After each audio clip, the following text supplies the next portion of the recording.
Hi, it's Kim. It's getting really close to the end of our Miss Kelly project. The top is finished. Now it's time to mark it for our quilting.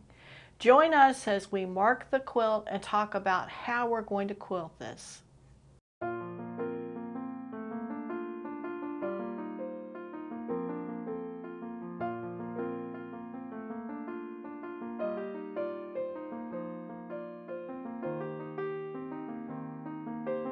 And welcome back to the Shamrock Quilt Studio. Hi, it's Kim, and we're so glad that you could join us today. We've been working on this Miss Kelly applique quilt for a while, and now the top is finished and it's time to start thinking about what are we going to do with it and how are we going to quilt it, or are we going to quilt it? Now, a lot of thoughts came to my mind. I got to tell you, I'm really happy with this project. From the first time I saw it, the vibrant colors, it was so happy. And it just drew me in. I knew I had to do it somehow, some way. And I wasn't really sure at that time whether I wanted to just do the center or I wanted to do a whole quilt. So if you had a guest room with a very whimsical design, or if you had a little girl that you wanted to put this in the room, it would be just cute as a button. It would also be cute as a wall hanging, and that's what I think I'm going to use. Now, I toyed a bit about it. I'd love for it to sit up here on the wall, at least for a little while. And I toyed with the idea of just putting it in a frame. But a frame this size is going to be really expensive. And I'm not sure how long I would want to have it on display. It is very pretty, but as we move from project to project, the background behind me is going to change. In fact, that will probably change before you come back next time. So I think the best way for me to manage this is to quilt it as a wall hanging.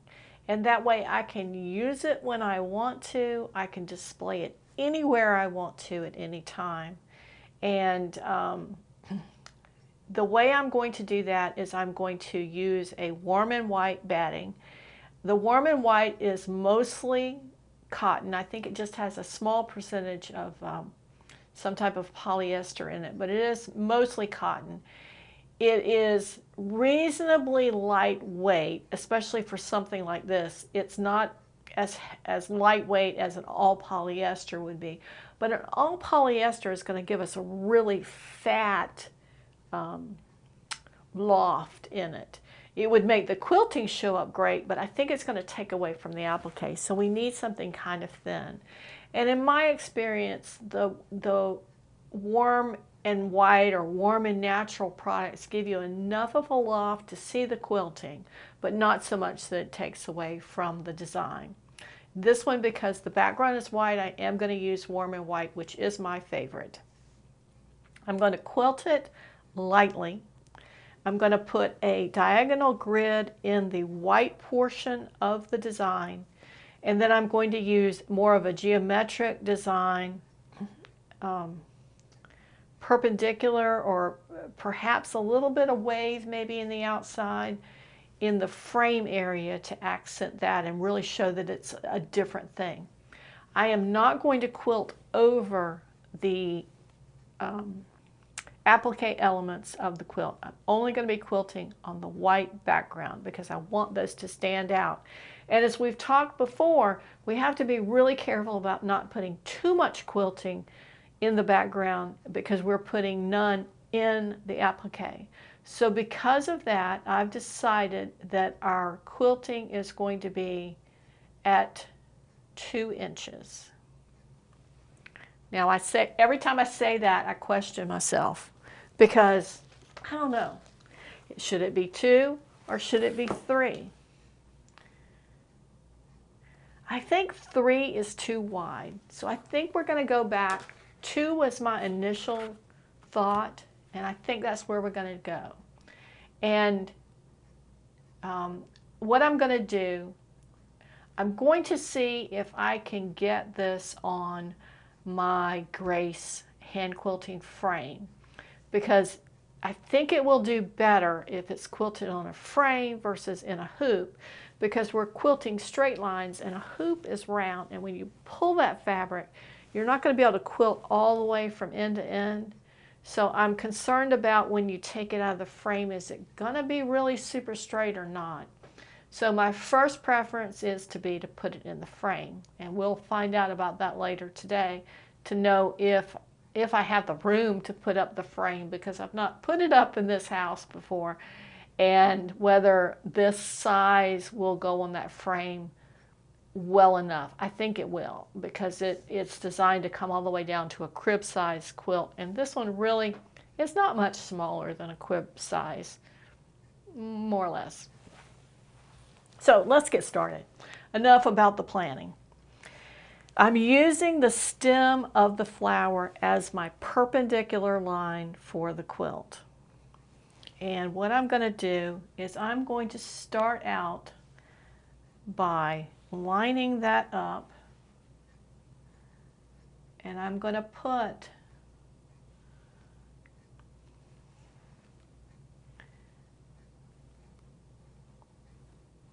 I want to get it just right. I'm going to put what is going to be my first line at the point in the very corner.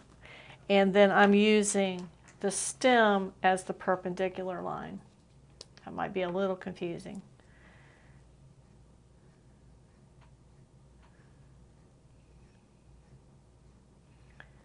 And my ruler is not quite long enough to reach into that corner, so I'm moving it over 2 inches to draw my first line.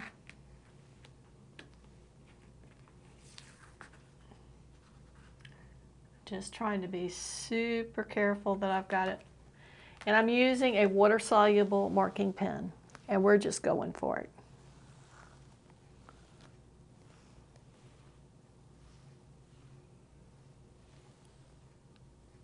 And I've marked it down as far as it will go. So there we go. Can you see that line coming right here?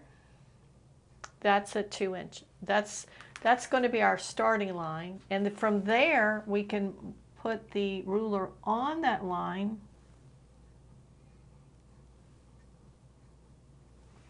I think my ruler needs to be clean.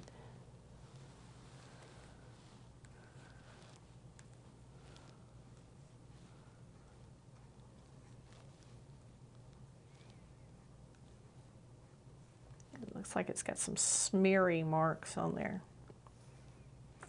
Okay, and the other thing I'm going to say to you is that when you're stitching this and you're going to stitch here, and you're not going to stitch over the applique point. You're going to start stitching again. You're not going to stitch over the applique. You see how I'm going here, and you're going to start again.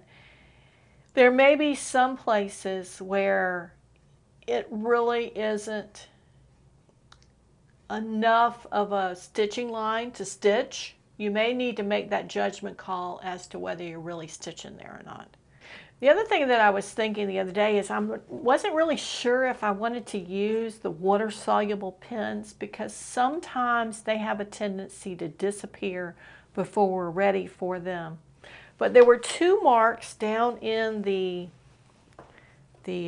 body of this. They're right here, down by the feathers, that at some point, I think when I adjusted the vase, I put 2 little marks, and I did try the tapping the water on with the cloth to get rid of them, and they're still there.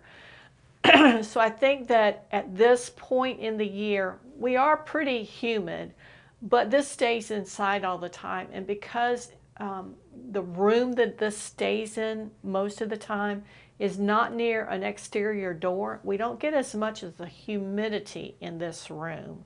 So I think those marks will stay in place long enough for us to get this quilted. It's not going to be a whole lot of stitching really at 2 inches apart, and if we can get it on that frame, it goes much faster on the frame because you never have to adjust your fabric. All you do is roll it up when you get to that point. Okay, so back to the marking. I'm moving it over 2 more inches. And I am trying to be really careful when I'm marking this.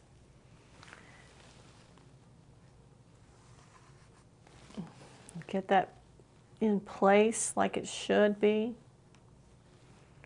before we start marking, and make sure that it doesn't move along the way. Now we've got 3 lines. Can you see that? 3 lines here, and they come all the way down into this area. What I'm going to do next is I'm going to go ahead and mark those all the way down just to make sure we don't have some catastrophic problem with the lines marking up, matching up.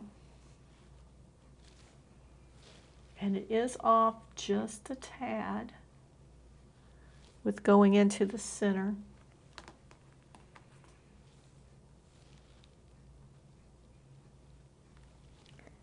And I'm not going to adjust it all the way so it matches in the center, but I am going to gum in just a little bit because I've got a break here to almost make it go to the center.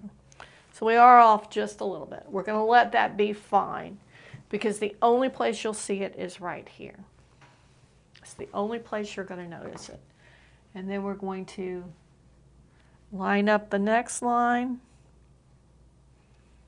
the 2 inches here to here, and we're going to mark, we're going to match it at the point in that corner for the 2 inches. Because that's a long expanse of quilting there. Okay, now see we've got we're a little bit off here, and I put 2 marks. So probably what I'll do in the actual quilting is quilt this, come in here, quilt in the middle of it, quilt in the middle of it, and pick up on the line. So we can adjust the quilting if we need to in this area. Okay, let's go to the other side. We're matching that line that existed on the 2-inch line. Here, here, here, and here. And see, we're a little bit off here. Come in a little bit. It's almost like little micro adjustments. We don't want to make drastic adjustments because that'll make our design look kind of wonky. But we want them to be pleasing in their aesthetic. And I have to take that off so I can see. Okay, as far up as we can see, we're going to mark that.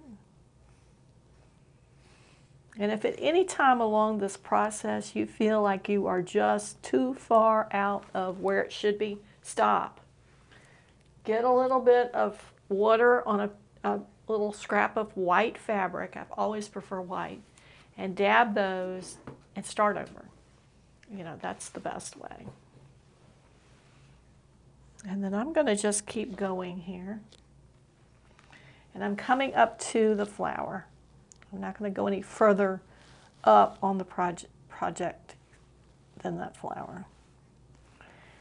And I'm trying to avoid putting a mark over the applique pieces. Just simply because I don't have to deal with the marks on the applique pieces then. We'll have a lot of little tiny places here.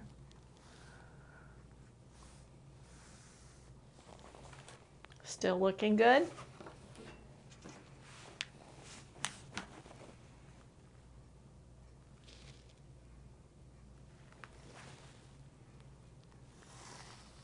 Nice long run there.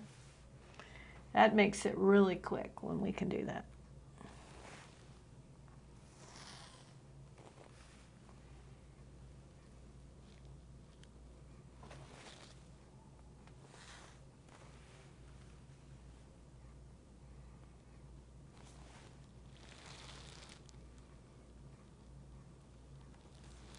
Okay, so there we have that.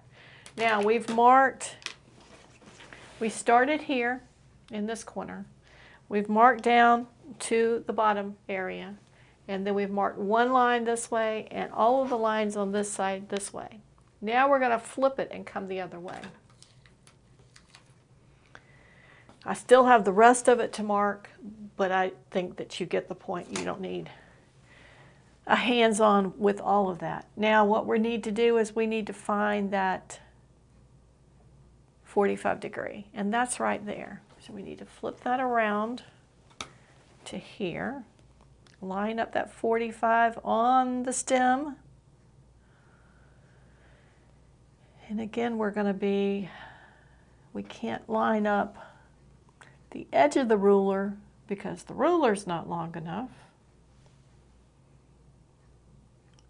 So we're going to have to mark, play with it just a little bit so we get the line here and we get the 2 line here at the corner, and then we're going to mark the edge, which would be 2 inches from the center, and then from there we can come back, and from that line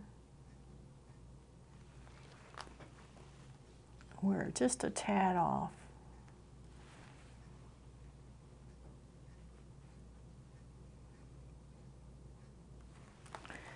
Whoops, whoops, it moved on me.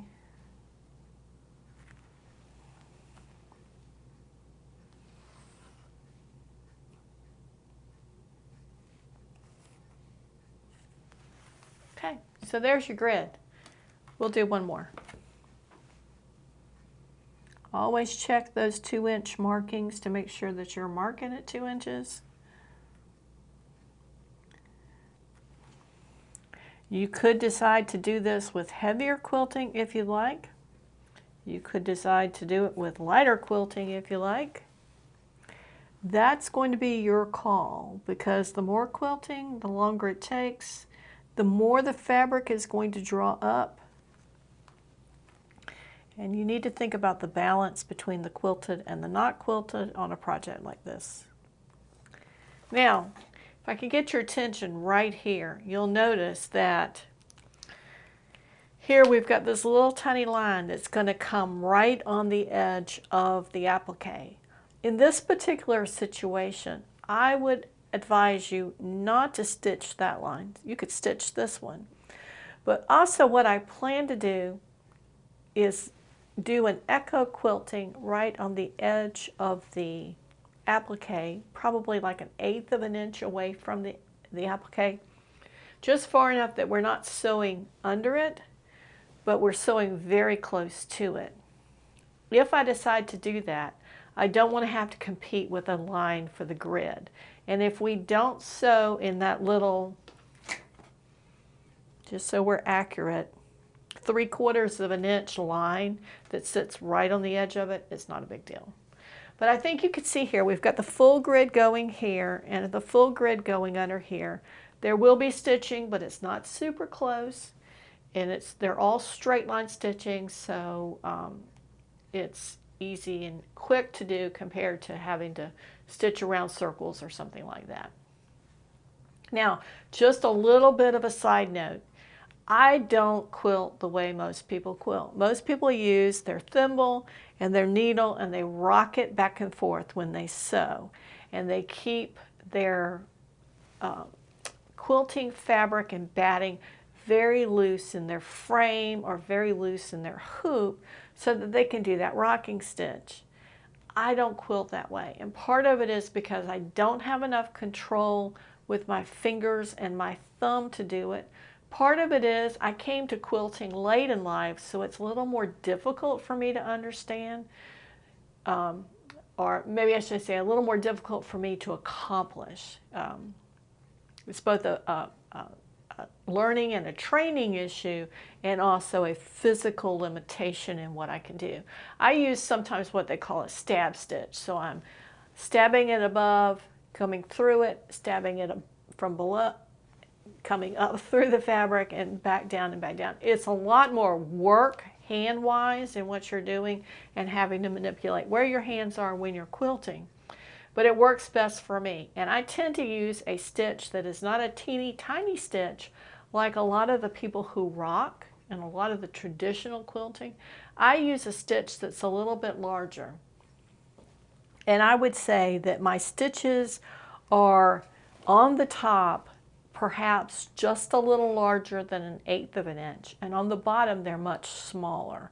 I don't worry about the stitch quality or the stitch length on the bottom. I just want to make sure that thread goes through that fabric and comes back up so it holds it.